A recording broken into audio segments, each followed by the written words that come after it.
Well, today we're going to finish our series of messages, 3 messages from the book of Ruth. And so as we go down through, we're going to look at, just recap a little bit, 2 principles that we gleaned from the first 2 weeks. And they're simply this. Ruth was committed to Naomi at a great time of change. And we're making parallel applications of where we are as a church in transition, times of change, and what was going on in Ruth's life. So when I look at this first thing, I think, well, she was committed to Naomi at a time of great change. And so I recognize, of course, that anytime there's a transition of pastor or even a worship team leader, lots of times people feel released from here and go somewhere else. We understand that. There's no guilt. We're not trying to do that.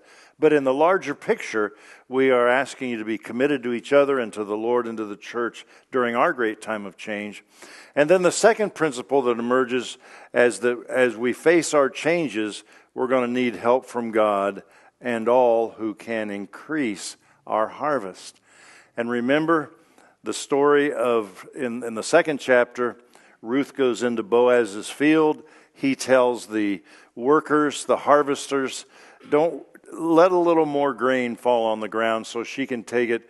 And then at the end of the chapter we're looking at today, chapter 3, I said, and it may not have been an apron, but she either took her dress or an apron and held it up, and he poured grain into the inner apron.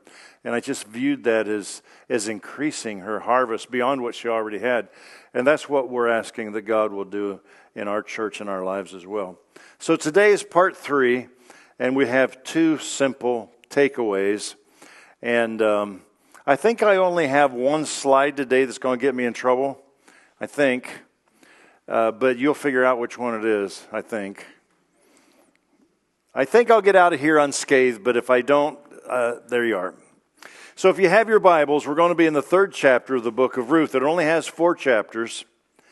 And the big idea that we'll look at before we go today is the idea of a kinsman redeemer. And so that's for the end, but just park that phrase in the back of your mind. Now, if you have your Bibles or you're looking at it on an iPad or on your phone, we're looking specifically at verses 1 through 4.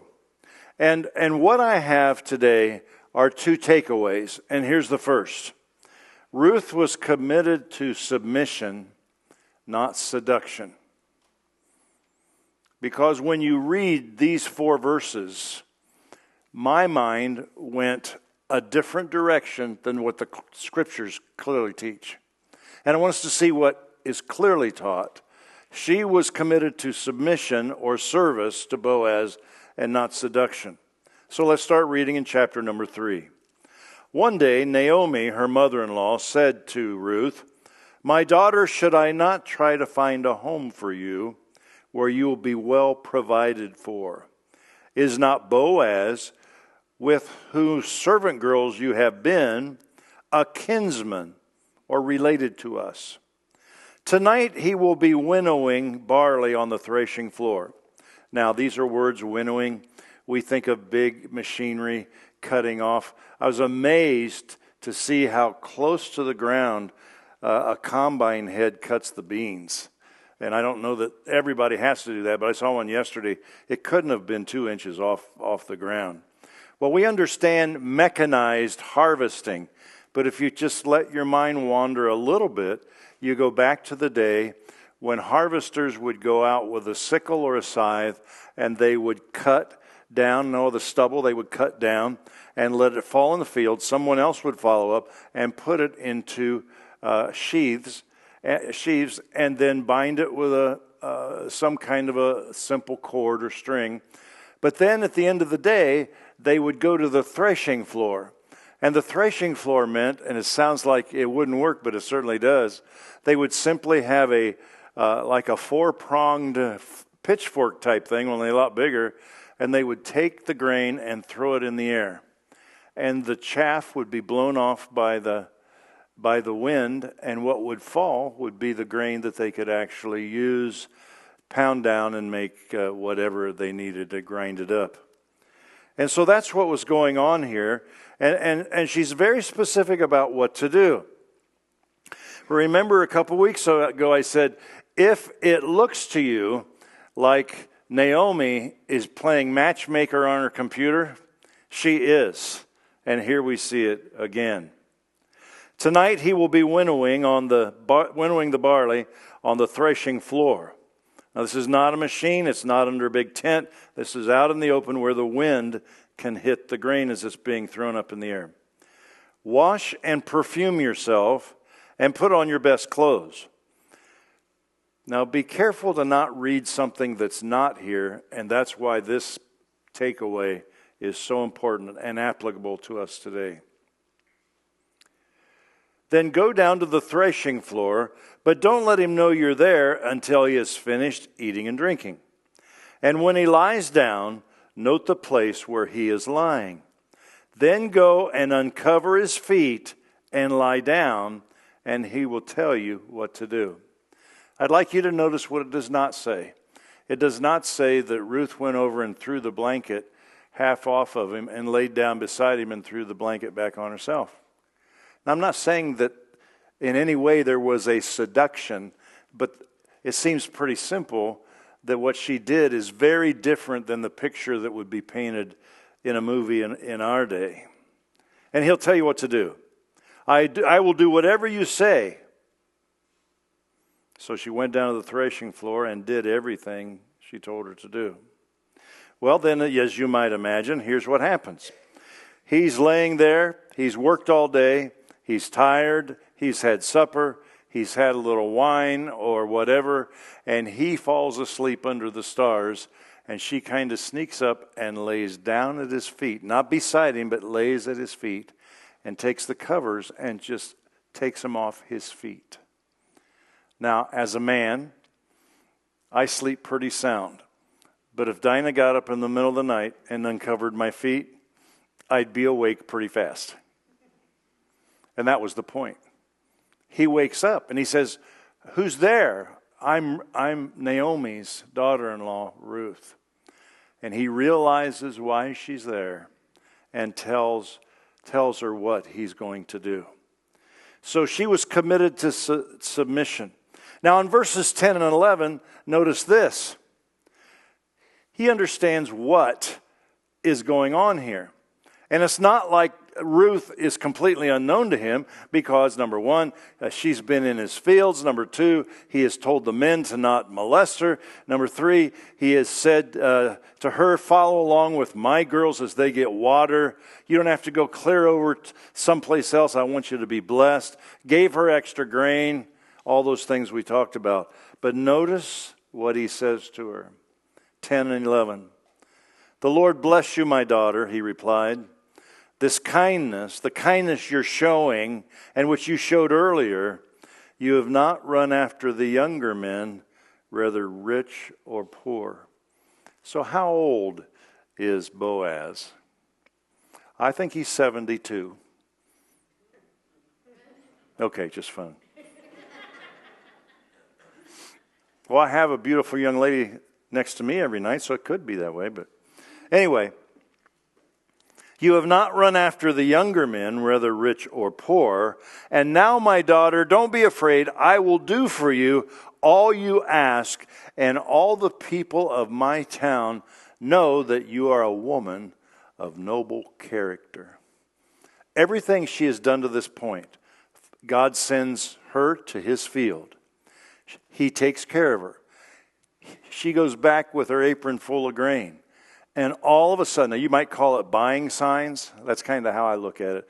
But buying signs where she comes home with all this grain, and the first thing that goes through Naomi's mind is something good's happening here, right? But it happened even though she smelled good, she looked good, had a nice dress on or whatever. What attracted him to her was her noble character. It was not about seduction, but about service.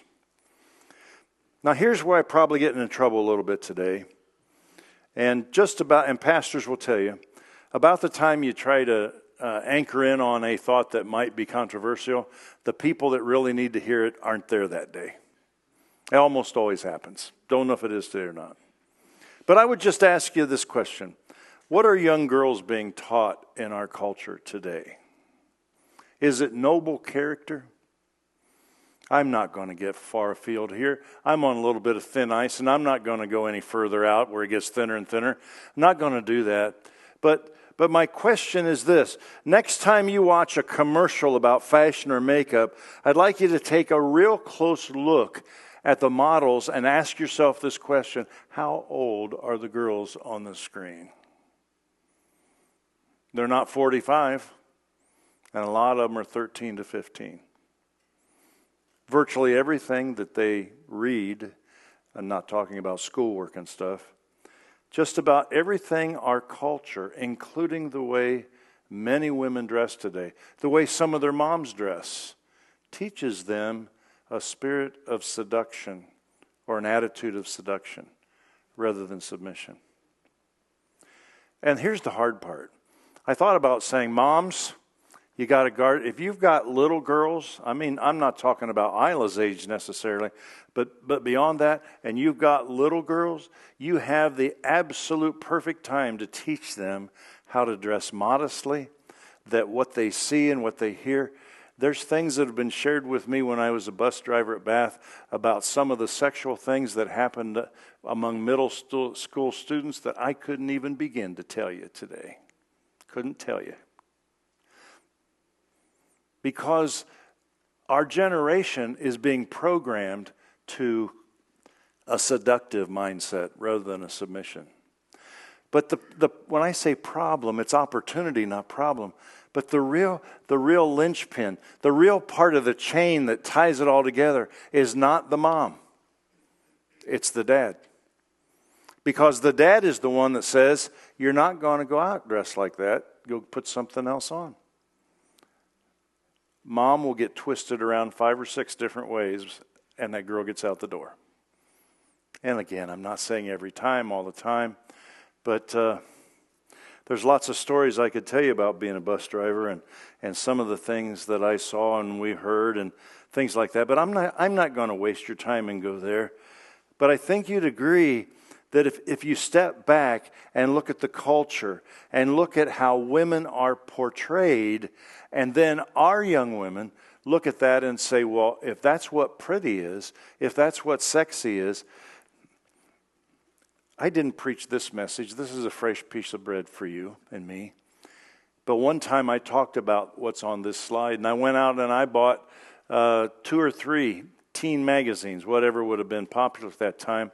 And over again in those magazines, it talked about how to be sexy, how to look sexy to 13 and 14 and 15-year-olds. Now, this is the grandpa in me. Can't help it. I apologize. But sexy comes soon enough for boys and girls.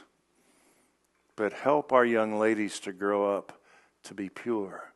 Help them to grow up with a sense of when everybody else is doing X. And you know what?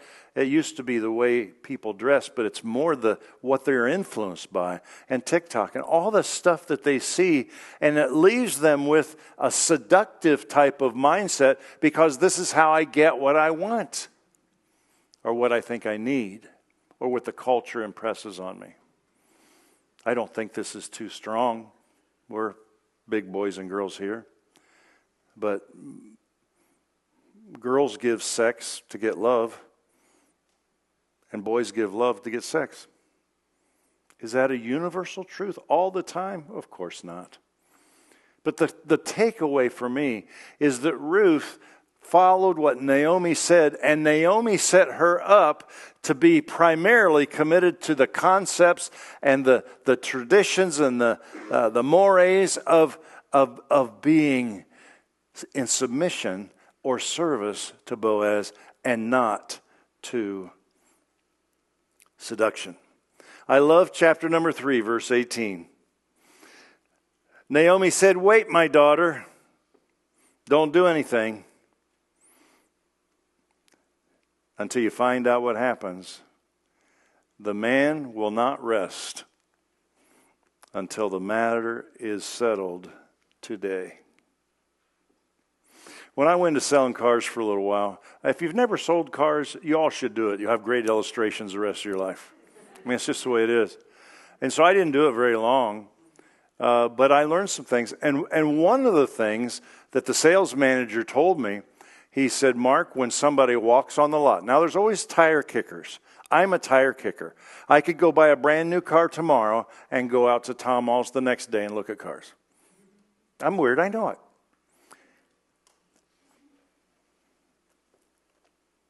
But he said this, when people walk on the lot and they're thinking about buying a car, they will buy a car in the next 3 days.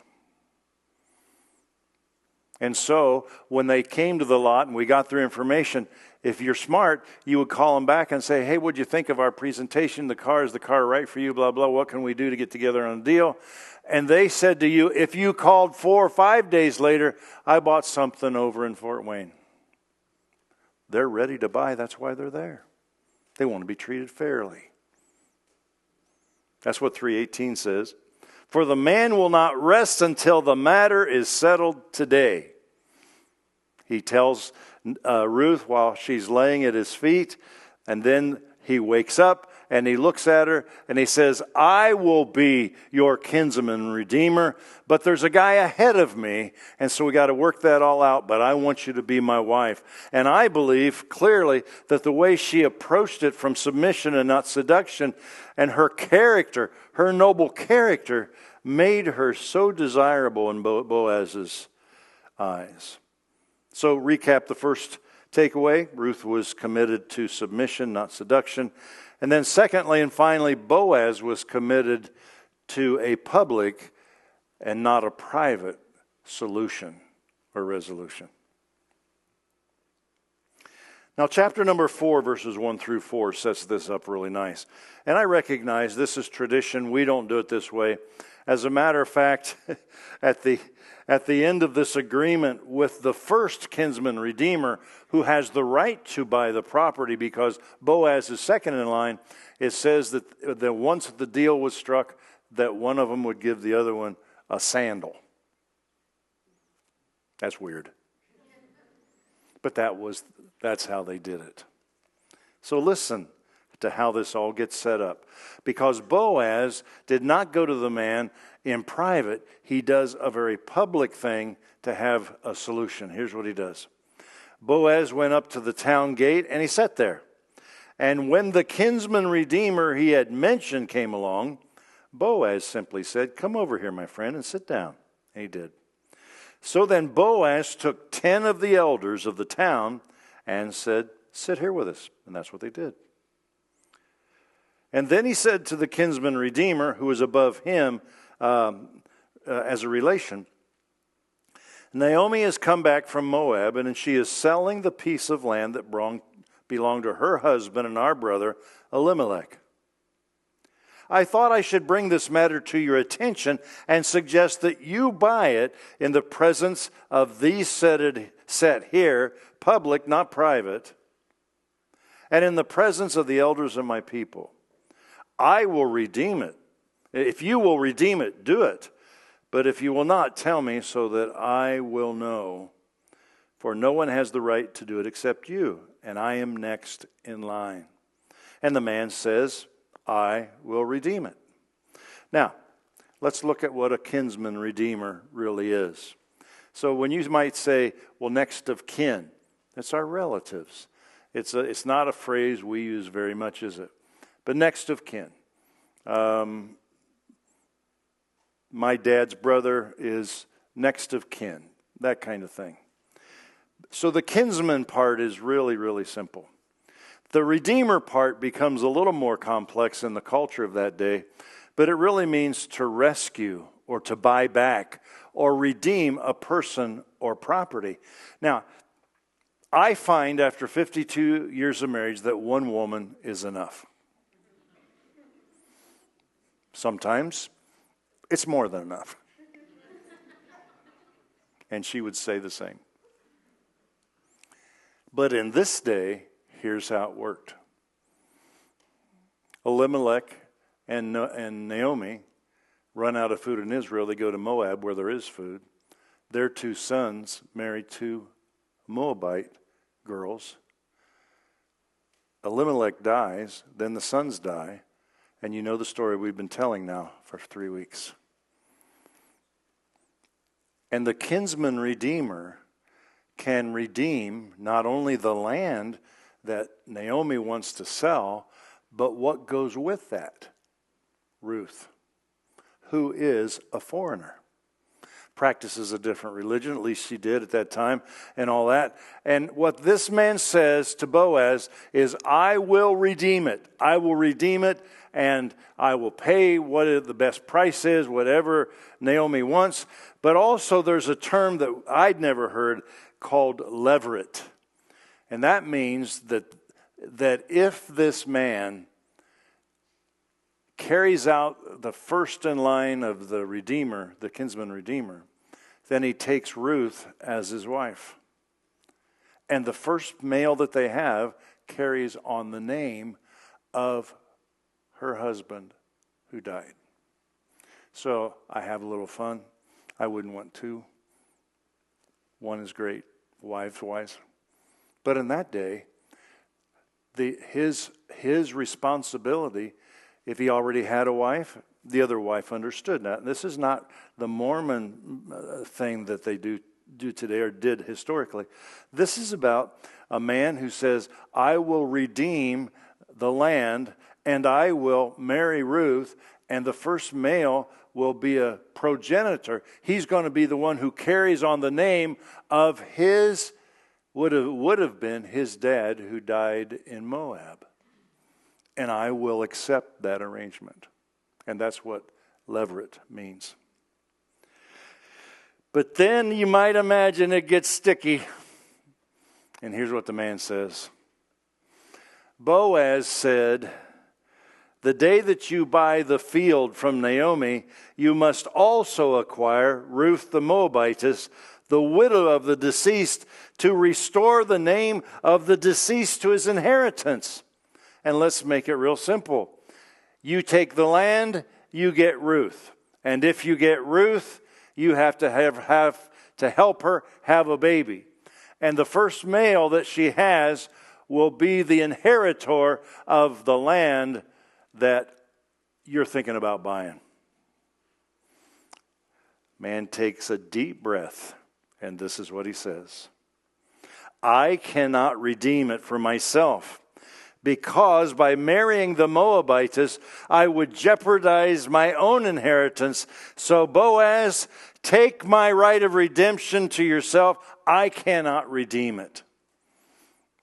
Now, at this time, where's Naomi? I'm guessing she's close enough to hear what's going on.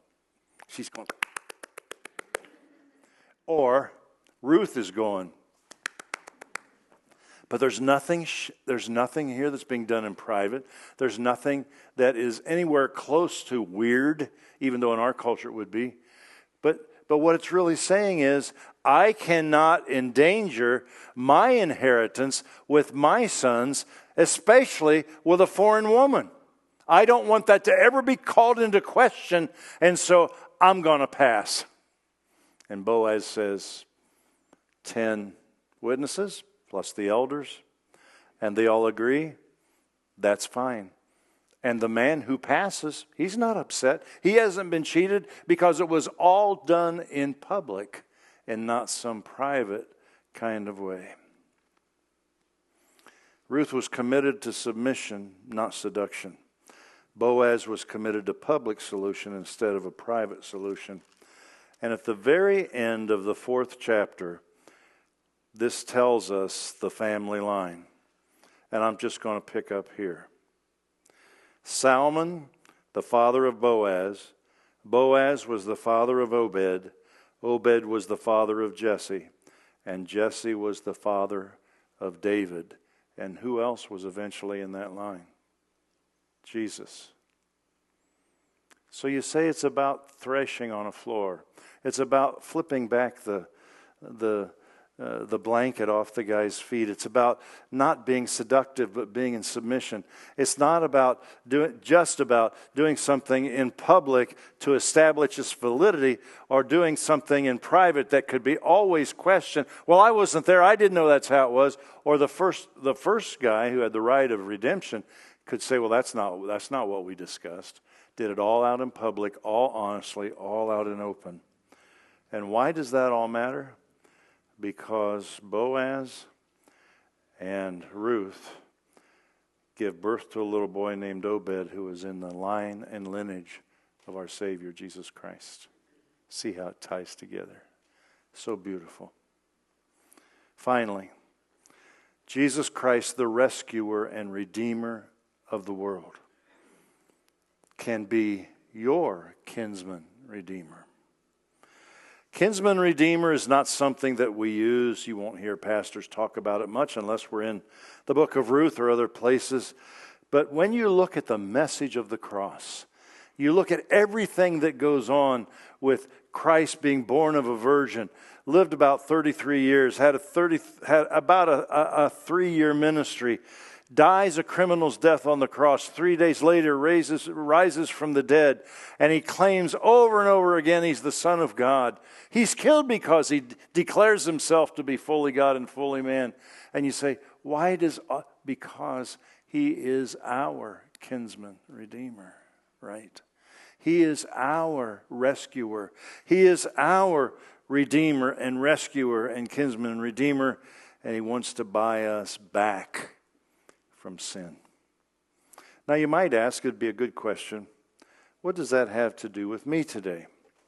Well, I think the idea from a very practical standpoint is that when it comes to pastoral transition and all the things we've been talking about after services, that we want to do everything in public and not in private.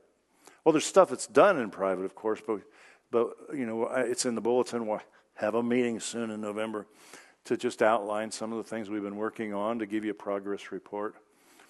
And then I couldn't help but see the heart of this woman of noble character. Do you know what every young man's looking for? I'm a little old-fashioned, and I admit that. But I think every young man's looking for a good woman. And a good woman is one of noble character. And where do they learn that? From mom and dad, and a lot more from dad than you might imagine. So today is not go through your daughter's wardrobe and throw 2/3 of it away. I mean, that. In some ways, I'm really thankful I had sons. I'm not sure how. I love little girls. Oh, my goodness. I give candy to them every Sunday almost, and I hug them, and I'm so glad to see them. And I'm so glad they're your little girls. I'm not sure how I would do. But let's raise a bunch of Ruths. Let's look at all these little people. Yeah, like this Ruth. All our little people running around here. One of these days they're going to be in middle school and you're going to say, where did I get these gray hairs? And you'll know. But the most important message is that Jesus Christ is our kinsman redeemer. Would you bow your hearts with me, please? It would be reasonable on your part to say that's a good historical message. It brings balance to what those things were about. And you massage that in such a way that I can understand it. But the real message here is about Boaz being in the line of the kinsman redeemer. The one who rescues, buys back, saves, redeems. And if you're here this morning and you say, Pastor, in all honesty, I'm not in a relationship to being a saved person. I'm not. I'm a good person, and I believe you are. But you'd say, Jesus is not my personal kinsman redeemer. I have yet to yield my life to him. I have yet to say yes to him. And today I realize there's no reason for me to put that off. And today, while our worship team comes and plays our final number, I'm just going to wait in one of these front seats. And if you come to the altar and say, Pastor, I need to give my heart to God today. I need to surrender. I need to become a person of noble character. I need to be bought back from sin, and God will cover the past and all the stuff that Jesus does as our kinsman redeemer. I want you to know I'll pray with you and open the scriptures and show you how you can know Christ in a personal way and be a saved person. Thank you.